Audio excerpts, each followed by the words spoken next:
இப்படி திருப்பி வச்சுக்கிறேன் சார். சார் வந்துருச்சு சார், வந்துருச்சு. ஓகேவா? தக்லை பட்டிங்க. ஓகே. ரொம்ப கடந்த 15 நாளாக டே நைட்டு 24 ஹவர்ஸ் ஒர்க்கு. முன்னெல்லாம் சினிமாவில் வந்து எங்கேயாவது 10 நிமிஷம் டைரக்டர் கூப்பிடுவாரா, ஏதாவது ஒரு டைலாக் போடுவாரா, இவ்வளோ வாங்கியிருந்தும் ஒருத்தர் கூப்பிட மாட்டாங்களே அப்படின்னு ஏங்கின காலமெல்லாம் போய் இப்போ ஒரு 10 ப்ராஜெக்டு டே நைட் பண்ணிக்கிட்டு இருக்கேன் லீட் ரோலில். ஒரு 40-45 வரும்போது கொடுத்துருந்தா கூட பரவாயில்ல. இப்போ 60 வயசில் 24 ஹவர்ஸ், அதுவும் டே நைட்டில் காடு மேடெல்லாம் ஐயோ சொல்ல வேண்டாம். ஸோ தேங்க்யூ கண். ரொம்ப அசுரந்தானே வியந்த படம். அந்த காட்டுக்குள்ளே அந்த முயல் பிடிக்கும்போது அப்பா அந்த அது நான் ரொம்ப மெய் மறந்தது அந்த சீன். அன்றைக்கி வந்து உங்கள் ஃபாதர் எனக்கு ரசிகர், ஃப்ரெண்ட், ரொம்ப ரசிகர். கருணா சார் என்னுடைய தீவிர ரசிகர் ஃபார் டைலாக்ஸ், அப்புறம் ஆக்டிங், எவ்ரிதிங் ரொம்ப ரசிப்பார். அவர் ரொம்ப சீனியர் என்னை விட. பட் அவ்வளோ என் மேலே ஒரு கருணை, ரசிகர், ஒரு எக்ஸ்ட்ராடனரி ஒரு அக்கறை எடுத்துக்குவார். அதை பற்றி நான் அப்புறம் பேசுகிறேன். ஸோ அவருடைய சன்னு அந்த நடிப்புக்காக இவருக்காக போனேன். கருணா சார் பையன் நடிக்கிறதாக போனேன். ரொம்ப எக்ஸ்ட்ராடனரி ஹஸ்பண்ட், கங்க்ராச்சுலேஷன். அந்த மாதிரி படங்கள் தமிழ் சினிமாவில் இருக்கணும். அது வெற்றிமாறன் சார் தான் தேங்க்ஸ் சொல்லணும். அடுத்து கருணார் சார் படம் பண்ணுறாரு அப்படின்னாங்க. படம் பண்ணுறாங்க, சின்ன பையனாச்சே, இப்போதான் 18 ஆயிடுச்சா இல்லையா டவுட்டு. இருந்தாலும் நான் போக முடியல, ஷூட்டிங் டே நைட் இருக்கிறதுனால. நான் இப்போ ஒரு புது என்ன பண்ணுறேன்னா, இந்த 20 வருஷம் 15 வருஷம் 18 வருஷம் 25 வருஷம் திரையில் இருந்து வெளியில் வராத, அறிமுகம் இல்லாமல் போராடிக்கிட்டு இருக்கிற ஒரு 200 பேரை தத்தெடுத்து என்னை அந்த படத்துக்கு கூப்பிட்றாங்க. நான் போய் ஆஜராகணும், ஆனால் என்னால் வர முடியல அப்படின்னு ஒருத்தர் அனுப்பிச்சி விட்ருவேன். அவர் போய் பார்த்துட்டு வந்து, சார் கருணாஸ் படம் ரொம்ப சின்ன பட்ஜெட்டில் ஸ்டார்ட் பண்ணியிருக்காங்க, ஆனால் ஒரே ஒரு நாள் தான் உங்களுக்கு இருக்குங்கிறாங்க அப்படின்னா. அப்போ இங்கே நான் 40 நாள் நடிச்சுக்கிட்டு இருக்கேன், நீ ஒரு நாள் கேட்குறியே, அதை எடுத்து சொல்ல வேண்டியதானே. ஏன்னா 40 நாள் படிக்கிற படத்தில் பிரபுசால் படமும் அதே மாதிரி தான். 2 நாள் ஒரு நாள் போய் கேட்க முடியல என்னால். கட் பண்ணால் நான் இப்போ என்ன படம் இருக்கலையா, 40 நாள் உனக்கு கொடுத்துட்டு ப்ரொடியூசர்கிட்ட என்ன போய் சொல்லி திட்ட ஆரம்பிச்சிடுறாங்க. ஸோ அதனாலேயே இந்த ஒரு நாள் படங்கள் பண்ணுறதில்ல. பட் சின்ன ஒரு யங் ஜென்ரேஷன் பண்ணும்போது யூத்து எல்லோரும் அடுத்த சேதுபதி மாதிரி இருக்கும் அப்படின்னு நான் கணிச்சிட்டு டேட் கொடுத்தேன். டேட் கொடுத்தோன்னா மிஸ்டர் பேர் என்ன, இதெல்லாம் சினிமா, இது வந்து ஒரு நாடோடி மன்னனுக்கு சமமான படம். அந்த கதையை சொல்கிறேன். எம்ஜிஆர் ஜெயிச்சால் மன்னன், தோத்தால் நாடோடி. இது நடந்துச்சா? ரிப்போர்ட்டர்ஸ், எம்ஜிஆர் ஜெயிச்சா அந்த கதை இன்னைக்கு ரிவைண்ட் ஆகுது. கரெக்டா கருப்பையா? இல்லை கோச்சிக்காதுங்க, நான் சொன்னேன். இந்த படம் நடிக்கும்போது ஃபஸ்ட்டு எனக்கு மேனேஜர் பேமெண்ட் பேசுகிறார். ஒரு ரீசனபிளாக பேசி எல்லாம் முடிச்சுட்டாரு. நடிக்கன்னு பேசியாச்சு, அட்வான்ஸு போட்டு விட்டாரு, நடிக்க போயிட்டேன். திடீர்னு கருப்பையாட்ட கூப்பிட்டு, நான் டேட் வாங்குறதே பிரச்சனை, இல்லை சார் நான் ரொம்ப கஷ்டப்படுறேன், ஒரு நான் அசிஸ்டன்ட் டேரக்டர் சொல்லலை, ஒரு சின்ன ப்ரொடியூசர், நான் உங்கள் அப்பார்ட்மெண்ட்டில் இருந்திருக்கிறேன், எனக்காக சப்மிட் பண்ணி கொடுக்குறாரு. நான் சொன்னேன்ப்பா டேட் வாங்குறது ஏற்கனவே நான் டபுள் பேமெண்ட் வாங்கிட்டு இருக்கேன், கம்பெனியில் தான் டேட் வாங்குகிறேன்.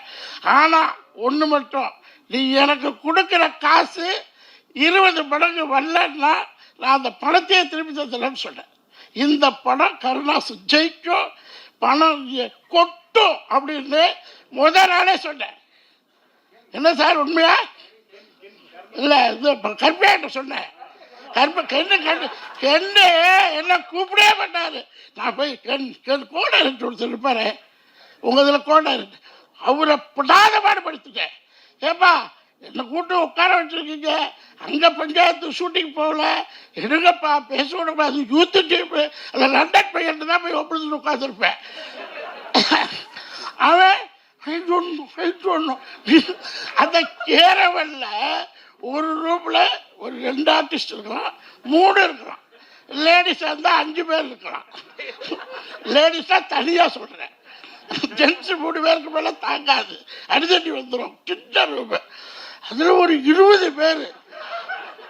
யார் பார்த்தீங்கன்னா கென் கேங். யார் பார்த்தீங்கன்னா இப்போ ஒருத்தர் போனால் அவன் வந்து நான் சொல்ல எஸ்டன் டேரக்டா நோ கென் கேங். அவன் போயிட்டு இன்னொரு பொண்ணு லேடிஸ் காஸ்டியூம் நினைக்கிறேன்.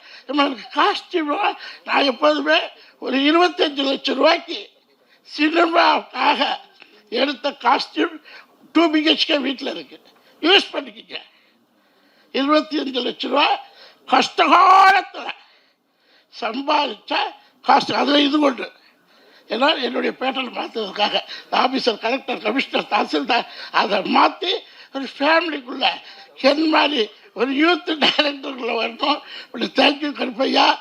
நான் உச்சத்துக்கு டெக்ஸ்டைலில் போயிட்டு ரோஸ்டில் வந்தேன். இப்போ சினிமாவில் உச்சம்னா 300 rupees per month சேலரிக்கு பாம்பேயில் போடுவேன். 400 கோடி பிஸ்னஸ் பண்ணிட்டு தான் வந்தேன். சினிமாவில் பர் டே 200 rupees அரண்மனை உள்ளு க்ரௌட் ஆர்டிஸ்ட். இன்றைக்கி ஹாப்பி சர்வைவல் பண்ணலாம், லக்ஸுரி லைஃப் இன்னும் நல்ல சினிமாவில். பட் கென் மாதிரி யூத் அந்த டீம், என்னோட அசிஸ்டன்ட் டைரக்டர், கோ டைரக்டர், அந்த மாதிரி டீம்லாம் இனி என்னை வளர்த்துட்டு போவாங்க. அதில் ஜெய்சன் ஒருத்தர் 200 ரூபாய்க்கு நடிக்க போகும்போது யூத்தாக இருந்தார். இப்போ 2 கோடி ரூபாய் படம் பண்ணார். அவரில் என்ன 18 மணி நேரம் கேரளிலே குளிக்கிறது, கேரளில் பாத்ரூம், கேரளில் சின்ன ரூம், பெரிய கஷ்டம். எல்லாம் 24 hours கேரளில் வச்சு என்னது புளிச்சிருந்தார். ஸோ அடுத்த படத்தில் கென்னு எனக்கு ஒரு 10 days ஆகுது கொடுத்து ஒரு என்ஜாய். நான் போய் பெரிய பெரிய டைரக்டர் படத்தில் நடிக்க போகல, 100 கோடி படத்தில் நடிக்க போகல, 200 கோடி படத்தில் நடிக்க போகல. யங் யூத் பீப்புள்கிட்ட கருப்பையா மாதிரி ப்ரொடியூசர்கிட்ட நடிக்கணும்னு ஒரு ஆர்வம். அதுக்காக ஒரு 15 படம் இப்போ புக் பண்ணியிருக்கிறேன், சின்ன படங்கள். என்ன மாதிரி எல்லா ஆர்டிஸ்ட்டும் வந்து இந்த யூத் டைரக்டர்ஸு அவங்களுக்கு சப்போர்ட் பண்ணி ஒரு ஃபேமிலியாக நம்ம சக்ஸஸ் கொடுப்போம். சினிமாவுக்கு 100 கோடி படம் இல்லை, 200 கோடி படம் இல்லை, ஜஸ்ட் ஒரு 7-8 கோடி போட்டிருப்பீங்களா? 7-8 கோடியில் பான் இந்தியா சக்ஸஸ். 7-8 கோடி இல்லையா? இவ்வளோ ஆர்டிஸ்ட் இருக்காங்க.